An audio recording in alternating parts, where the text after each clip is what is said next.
ఇంకోటండి మరి తెలంగాణ తల్లి కాంగ్రెస్ తల్లి అని అనేసి మనకిప్పుడు విగ్రహాలు, ఫోటోలనేయి సోషల్ మీడియాలో బాగా పాపులర్ అవుతున్నాయి.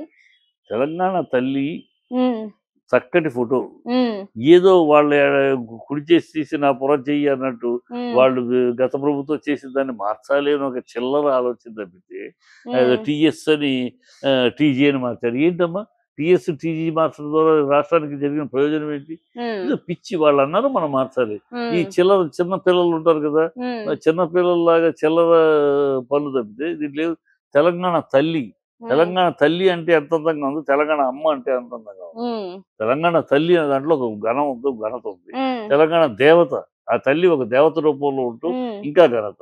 అమ్మ అనేది అమ్మలగన్న మాయమ్మ దేవత. దేవత ఆశీర్వాదాలు ఇచ్చే దేవత హ్మ్. కాదు, మాత్రమే కాదు, వరాలిచ్చే దేవత. నా తెలంగాణ తల్లి వరాలిచ్చే దేవత. హ్మ్. కేవలం ప్రేమ మాత్రం పంచే అమ్మ కాదు. అమ్మలగన్న మాయమ్మ నా దేవత. హ్మ్. దాని రూపం అది. ఆ మాత్రం విజ్ఞత లేదు, విచక్షణ లేదు వాళ్ళకి. బుద్ధి హ్మ్. లేకుండా నా తల్లి సుందర స్వరూపమై కనపడాలి. సమ్మోహన శక్తిగా కనపడాలి. హ్మ్. ఆహ్, అన్ని రంగాల వర్గాల వాళ్ళని తన హక్కున చేర్చుకున్న తల్లిగా కనపడాలి. సువర్ణాంకితమైన రూపంలో ఉండాలి. నా తల్లి ఐశ్వర్యవంతురాలుగా కనపడాలి. నా తల్లి అది ఆ తల్లి తెలంగాణ తల్లి. నా తెలంగాణ తల్లి బీదగాను, పేదగాను కనపడితే గొప్ప.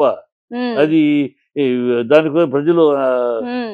నా తల్లి ఎందుకు తల్లి అని అలా చక్కగా కాకతీయ తోరణం లేదు. ఆ! బతుకమ్మ పండగ సింబల్ లేదు. హ్మ్. అలంకరణ తెలంగాణలో మరి ముఖ్యంగా చేసుకునే పండగే బతుకమ్మ. మరిప్పుడు ఆ విగ్రహంలో బతుకమ్మనే తీసేశారు. దానిపై తీసేసాడు. మీ అభిప్రాయం అదే కదా ఏంటసలు? బుద్ధి, జ్ఞానం లేని ఏమాత్రం ఇంగిత జ్ఞానం, ఏమాత్రం సెన్స్ ఆఫ్ ఇది లేని ఒక దరిద్రపు ప్రభుత్వం, హ్మ్. విచక్షణారహితమైన ప్రభుత్వం ఇది. కనుక ఇలాంటి దౌర్భాగ్య పనులు తల్లికి, అమ్మకి తేడా తెలీదు. హ్మ్. దేవతకి, అమ్మకి తేడా తెలీదు. ఈళ్ళు ఇందిరమ్మ, సోనియా అమ్మ అని అమ్మ, అమ్మ అని జపం చేసి, ఆ అమ్మల కాళ్ళ దగ్గర పడి బతికినోళ్ళు గనక వీళ్ళకి అమ్మ అనేది గొప్ప మాట. హ్మ్. దేవత అంతకన్నా గొప్ప మాట. తల్లి అనే పదం అంతకన్నా గౌరవమైన పదం. అది వీళ్ళకి ఎక్కదు. కనుక హ్మ్. వీళ్ళ అమ్మ, అమ్మ సోనియమ్మ, ఇందిరమ్మ, సోనియమ్మ, ఇందిరమ్మ. ఆ కాళ్ళు దగ్గర పడి కాళ్ళు పిసికి బతుకుతున్న బాపతు కదా! వీళ్ళకంతే. వీళ్ళ హ్మ్. జ్ఞానం అంతే, వీళ్ళ స్థాయి అంతే, వీళ్ళ సంస్కారం అంతే. అంటే పదవిలోకొచ్చే ముందు మేము కేసీఆర్ చేసిన దానికన్నా మేము రాష్ట్రాన్ని తీర్చిదిద్దుతాము, మార్చుతాము అని అన్నారు. అంటే ఈ విధంగా ఇది మార్చుతున్నారని ఇది అంటారా మీ ఇదే. ఉద్దేశంలో? ఇది వాళ్ళ మార్పు అంటే ఇది. హ్మ్. మార్పు కోసం ఓటేయంటే మార్పు కోసం హ్మ్. టీఎస్‌ని టీజీ అని మారుస్తాము. హ్మ్. ఈ తెలంగాణ గీతం 12 12 ఇయుంటే చరణాలుంటే ఆహ్, వ వ నా ఏది కూడా 4, 5 చరణాలు మించి ఉంటే ఏ హ్మ్. పాట కూడా ప్రజల్లోకెళ్ళదు. హ్మ్. చదువు కూడా 16 చరణాలు, 12 చరణాలుంటే ఎవరు చదువుతాడు? అంటే నీలాంటి నాలాంటి చదవొద్దు. జనరల్ పబ్లిక్ పామర్లకి జనగణమన చిన్నోడు కానీ చదువుకున్నోడు అందరూ పాడతారెందుకు? అది హ్మ్. కరెక్ట్‌గా షార్ట్ అండ్ స్వీట్. అవును. సో, అందరూ పాడతారు. అలా ఉండాలి జాతీయ గీతం ఎప్పుడైనా సరే తక్కువలో ఉంటే అందరి మైండ్‌లో స్థిరంగా ఉంటది. అది హ్మ్. వదిలేసి వాళ్ళు 4 చరణాలే ఓకే చేశారు. హ్మ్. కనుక మనం 26 చరణాలయితే 12 చరణాలు చేస్తానని వాళ్ళు చేసి అదే ఎరంజేయ చేసి పొరచి అని వాళ్ళు హ్మ్. చేసిన ప్రతిదాన్ని మనం వ్యతిరేకించడం, వాళ్ళు చేసిన ప్రతిదాన్ని మనం తప్పు తిప్పికొట్టడం అనేదే రాజకీయం అనుకుంటున్నారు. హ్మ్. అదే ప్రజాపాలన అనుకుంటున్నారు. హ్మ్. అది బుద్ధిహీనత, సంస్కారహీనత, దౌర్భాగ్య పాలన. హ్మ్. ఇంకోటి సార్ మీకు కాంగ్రెస్ పార్టీకి చిన్న చిన్న విభేదాలేవో ఉన్నాయి. వాళ్ళకి మీకు మనస్పర్ధలు ఉండడం వల్ల ప్రతీదీ మీరు వ్యతిరేకించి మాట్లాడతారు అనే వార్తలైతే వినిపిస్తున్నాయి. ఇది వాస్తవమే అంటారా నిజానికి? నేను నిర్ద్వంద్వంగా కాంగ్రెస్ వ్యతిరేకిస్తానమ్మా. హ్మ్. దాంట్లో ఎందుకని? ఎందుకు చెప్తా. హ్మ్. నేను ఎందుకు వ్యతిరేకిస్తాను అంటే, నేను ఇవాళ కాదు. నేను హ్మ్. స్టూడెంట్ డేస్ నుంచి కాంగ్రెస్ వ్యతిరేకించే స్టూడెంట్ లీడర్‌గా నిలబడ్డాను. హ్మ్. కాంగ్రెస్ ఎందుకు వ్యతిరేకిస్తా అంటే, ఈ దేశాన్ని కొల్లగొట్టినందుకు కాదు. ఈ హ్మ్. దేశాన్ని దోచుకున్నందుకు కాదు. నా దేశ సంస్కారాన్ని, నా దేశ వ్యక్తిత్వాన్ని నాశనం చేసింది కాంగ్రెస్. ఈ హ్మ్. కాంగ్రెస్ నా దేశ వ్యక్తిత్వాన్ని భ్రష్టు పట్టించింది నాకు ఈ కాంగ్రెస్.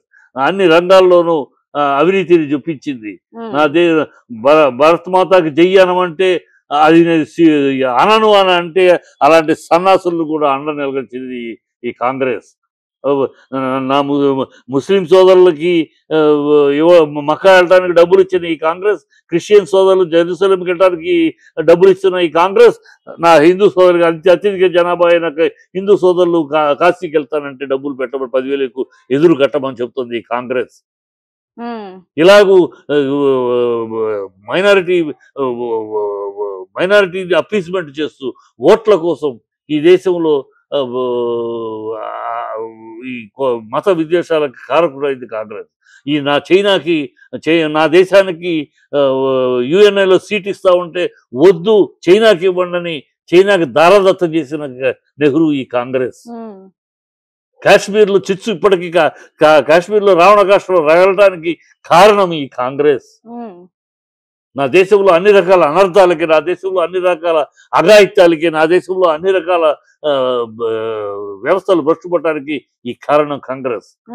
డబ్బులు దోచుకుంటే ఇవాళ కాకపోతే రేపైనా రాబడతాం, కానీ నా వ్యక్తిత్వాన్ని కోల్పోయింది. నా దేశం వ్యక్తిత్వాన్ని చంపేసింది ఈ కాంగ్రెస్.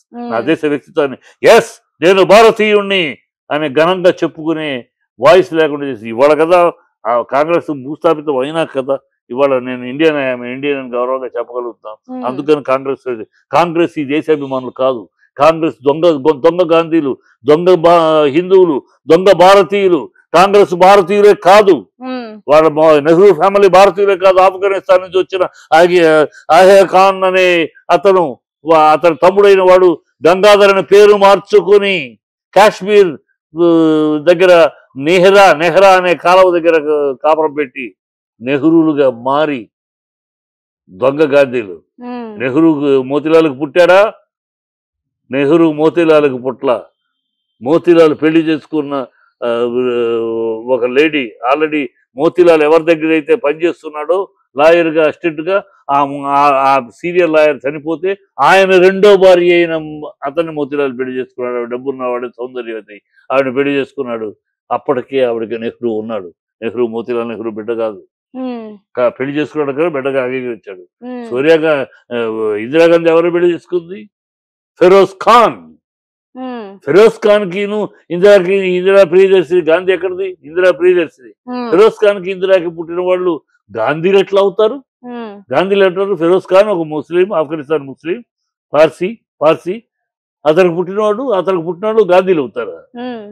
గాంధీకి మీకు సంబంధం ఏముంది? గాంధీ బ్లడ్కి మీకు ఏమైనా సంబంధం ఉందా?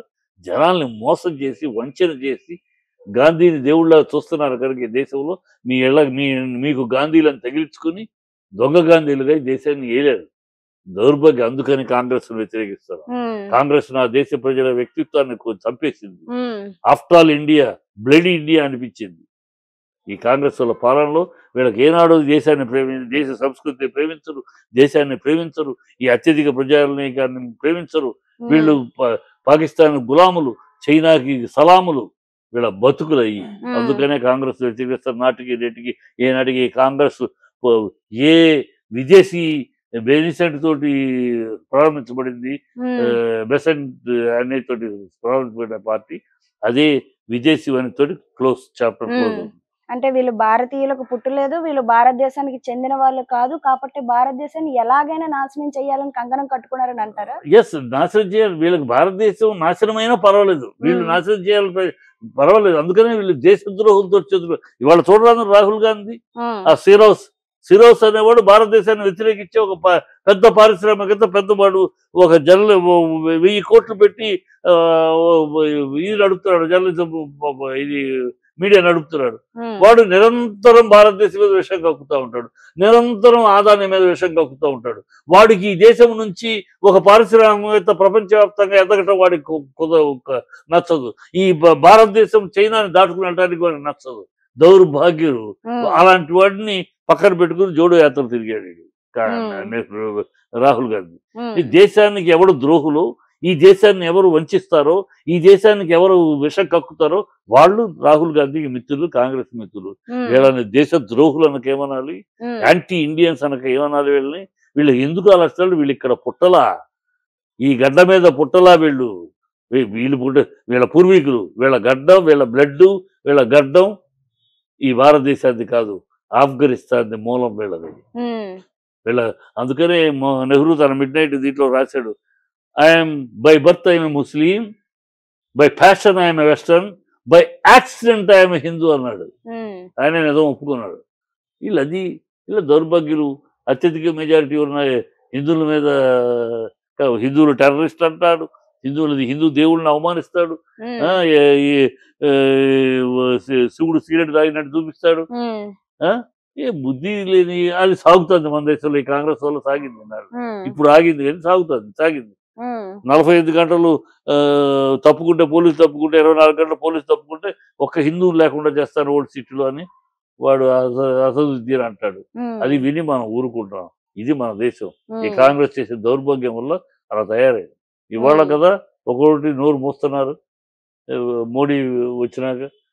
ఇవాళ ప్రౌడ్గా ఆమె ఇండియన్ చెప్పగలుగుతున్నాడు. మా చిన్న వయసులో చెప్పలేకపోయా proud India, bloody India, throw money, anything can be done అది అనేవారు ఫారినర్స్. డబ్బు ఇసిరేస్తే